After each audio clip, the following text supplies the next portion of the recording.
This is my review of the Alesis Nitro Max electric drum kit. Now, I just want to say if you're looking for a drum kit for someone who's just starting out or someone who plays out and wants to have something at home, this thing is fantastic. It has a ton of different sounds. There's a couple things that I want to point out that I love. There's one thing that I don't really love, but there's a fix for that. So the first thing I love is that it does have an actual kick drum head.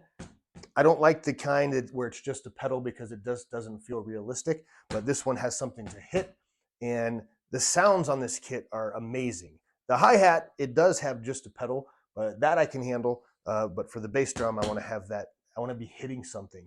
There's tons of sounds, a nice big snare drum, and you can do rim shots. It'll pick that up as well.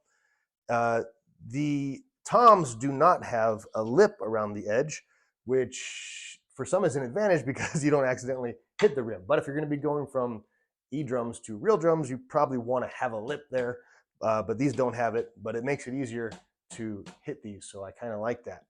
This is very stable.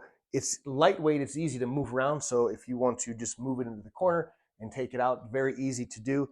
Now, the one con I have with this, and this is something that you might want to look into, is the rod that's holding the snare it just feels a little bit like it's not that strong. And I like to hit the drums really hard, so I have seen people take an actual snare stand and put the snare in the snare stand. Then you don't have to worry about that at all.